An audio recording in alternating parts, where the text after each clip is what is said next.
And it's a very good morning to the Gelding on a reasonable sort of day in Melbourne, but not in metropolitan Melbourne. Gelding, the races are at Mornington. Well, good morning, Professor. Good morning, listeners. Yes, we're going to what they call country racing now on the major days to give the city tracks a bit of a rest. But I suppose it's pretty hard to call Mornington a country now, isn't it? Isn't it just a suburb of Melbourne?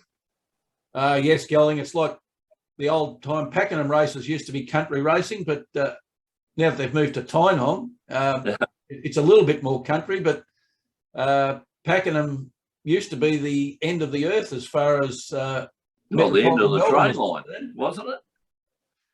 Yeah, it was the end of the train line. Not anymore. Yeah. All right, Gelding. Well, 9-race card. The feature race 6, the Mornington Cup, worth $300,000 over 2,400 metres. Gelding, it never used to be over that. It was first run in 1921, which was when Sportzfan Stan was born, over 8.5 furlongs, which is about 1,700 metres.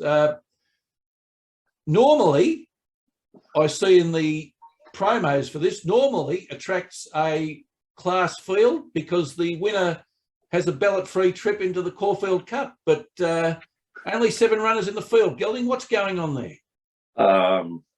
One answer there, Professor. Committee at the Melbourne Racing Club. Why would you change? Like, Mornington Cup used to be ran, look, they've changed it around. It used to be in January when half of Melbourneites went down the peninsula for their holidays in January, and it'd be run on a Sunday, and they'd get 10,000 people there, Professor. You know, they'll be lucky if they get 2,000 there today. You know, so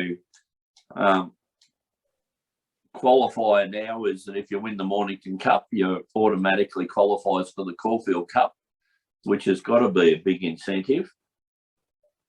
But why would you run it the same day as you have a 2,400 metre race worth 300,000, and up in Sydney you have a 2,400 worth $1.5 million? Professor, now if you're an owner and you had a chance, where would you go? I'd be running in Sydney, Gelding. Exactly. And apart from the 2,400, they've also got a 2,000. There's two 2,000 metre races. Yeah, I don't know, Professor. Nine horses. One of them automatically gets a run in the Caulfield Cup. Geez, if you're sitting on the committee, you ask yourself, what are you doing wrong, don't you? Yeah, look, Gelding, it's a head scratcher. But is it a time-honoured race in March, Professor? No, it's not a time. Listen, it's not a time-honoured race either for the time that it's being run or over the distance. So, what is it? It's things just seem to change these days just for the sake of change, Gelding. I don't think that's always a good thing. Anyway, look, the viewers are wanting. Anyway, we've gone there, and we've got to. Hopefully, we can pick a winner for you, Professor. Exactly. The track's rated a good 4 at the moment, Gelding, with the rail in the true position for the entire circuit. What are your 2 best bets for today's racing? Professor, normally at Mornington, I like going the Mornington trainers, and especially on Cup Day where they probably set their horses. So with that in the back of my mind, I'll pick 2 horses that aren't trained there. Oh, well, we'll see how we go, Professor. Look, the first tip, which I really, really like, is race 5, number 3, Russo, trained by Waller, ridden by Damien Oliver, round about $3.20. This horse is in a bit of a purple patch of form at the moment. Out of its last 3 starts, it's 1-2 and was second to Crystal Pegasus, which is second favourite in the Mornington Cup, Professor. So, you know, last one at Rose Hill. Before that, it won at Mooney Valiant was second at Flemington. So I think that's pretty good form for this. So you think 4-year-old, a typical Chris Waller horse, 25 starts for 5 wins, 6 seconds and 3/3, won about 400,000 in prize money, Professor, in form, the last 3 starts, 1, 2, 1. That'll do me, Professor, to start the day off. Race 5, number 3, Russo. Then we'll go in the Mornington Cup, Professor. The time on it, 2400 Mornington Cup in race 6. We'll go Ponders to Mickey D, Robert Hickmott. This is a Lloyd Williams horse brought from overseas, Professor, for the big cups. It's by a 6-year-old gelding by See the Moon. It's had 22 starts as a 6-year-old, Professor, so not overly raced, but when it won at Flemington last start, Professor, won by 4 lengths going away from them over 2,000, carrying 58.5. That only goes up a kilo, 59. And as you said, the only dangers I see for it is maybe Crystal Pegasus or maybe the Fibrillate, but it had the Fibrillate covered last time, by 5 lengths. So I can't see that turning it around, but maybe a danger Crystal Pegasus. But if Pondus rolls up in the form it showed last time at Flemington, Professor, I think it should put this field well away and win by 3 or 4 lengths. So my 2 tips are race 5, number 3, Russos, and race 6, number 2, Pondus. Now, Professor, what do you like? Something early or late in the day? No, later in the day, Gelding. I'm going to follow your 2 races. Race 7, I like the Hariba Stakes, a listed race over 1,200 metres. I like horse 5, Superium, coming out of barrier 8. It's had 25 starts for 4 wins and 8 losses. It's a 16% win rate, a 48% place rate. It's a good horse, Gelding. It's been running in Group 2 and Group 3 races. It ran 3rd at Flemington, carrying 62 kilos. It's only carrying 54 today. I'm sure you and I would both like to be carrying 8 kilos less. Especially me, Professor. Oh, Gelding. Being ridden by Damien. Very good line.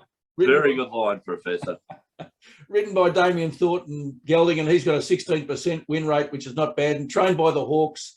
Also, not another Mornington trainer, so I'm just continuing your lead. But I got good each way out odds on this horse, Gelding. Look, I accept that there are a number of good horses in this race, one that we've been on before, but I think Superium for me is the horse to back. I got $4.80 and $1.85, so that's great return for each way betters. La Mexicana we've been on before, Gelding, and that's a bit of a threat, as is Signore Fox. But I like Superium. I did like the Astrologist better, but of course it's been scratched. Of course, it ran last night in a Group 1 race, Professor. So I like your thought process on this 5-year-old gelding. Again, only 25 starts. It's been round the mark, especially, 4th beaten just under 2 lengths from In the Boat. 3rd beaten by, length and a half to Bermudez. 4th in a Group 3 at Randwick. So it's got its hoof on the till, Professor. Yeah, and I think today's the day it steps up and wins the race, Gelding. So that's good enough for me. My second tip, hope so, Professor. Yeah, let's hope so. My second tip's in race 9, a 1,600 metre race, benchmark 78. Can't go past a local trainer, Gelding, Philip Stokes, who's local trainer, Professor. Yes, local trainer, saddling up horse 10, Savannah Cloud. We've been on this horse before, Gelding, coming out of barrier 7. It's had 13 starts for 3 wins and 9 placings.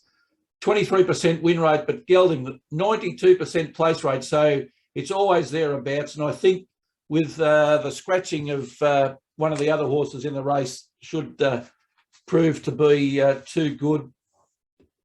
Let me say this, that if you look at the form, Gelding, it's had a duel with Gentleman Roy over 2 races. It won one and lost one.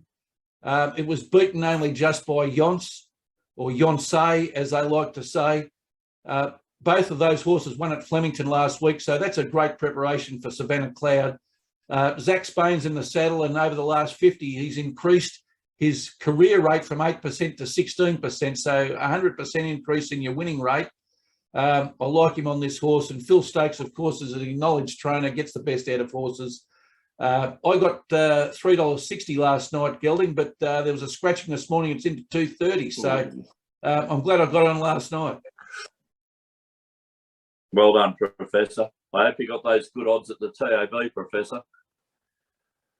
No, I might not have got them at the TAB, Gelding. I hope you're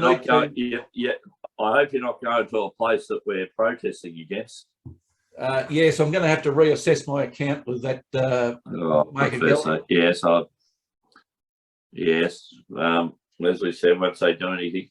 But let's get back to Savannah Cloud, a Dalziel racing horse, Professor, trained by Peter Stokes.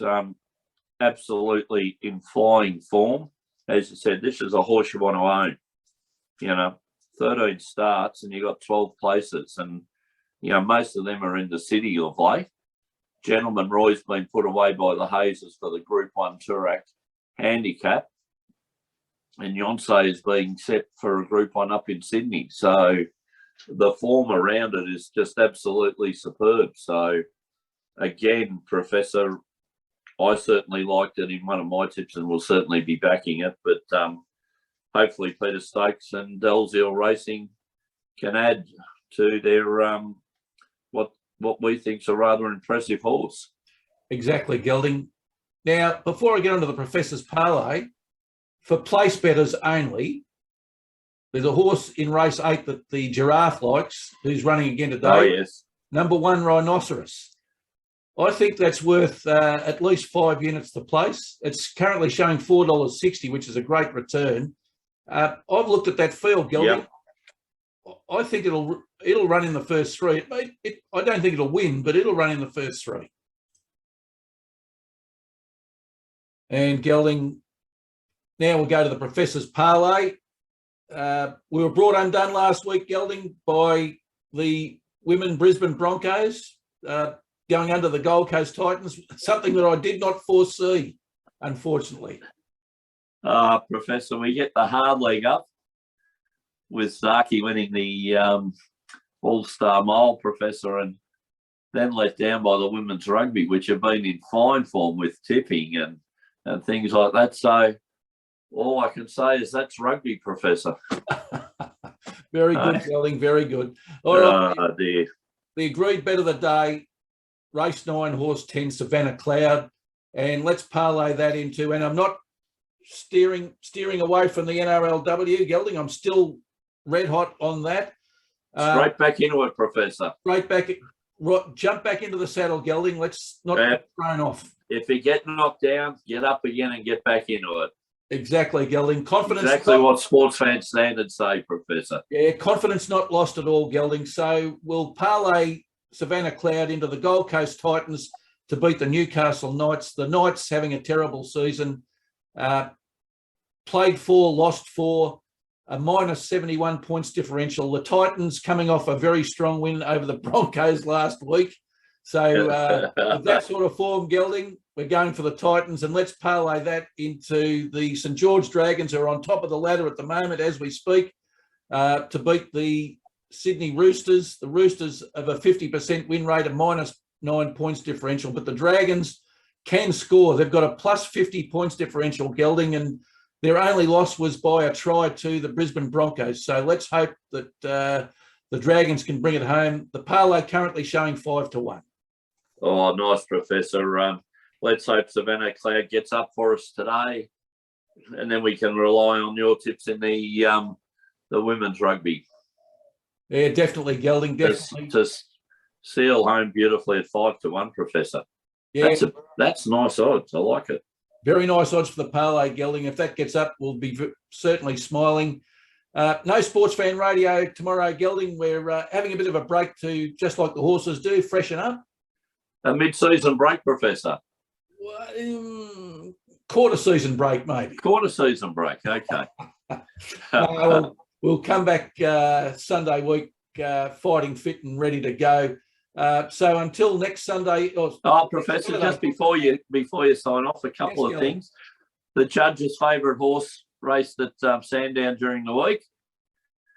What's his favourite horse? Seen him finish third. Yeah. Hey, what's his favourite? You know the name. Yeah, you know the name of it. Oh, yes, I do. Yes. La, and it's FAR, so La Far, and then GUE. La Far. So, and that for La Far Q. Yes. La Far. So that certainly tickles the judge's fancy, that naming of that horse. And also Drop the might be having a run Tuesday, Professor, at Benalla. So keep an eye out for that. I'll keep an eye out for that, definitely, Gelding. All right, until next Saturday, Gelding, it's good luck. And good punting.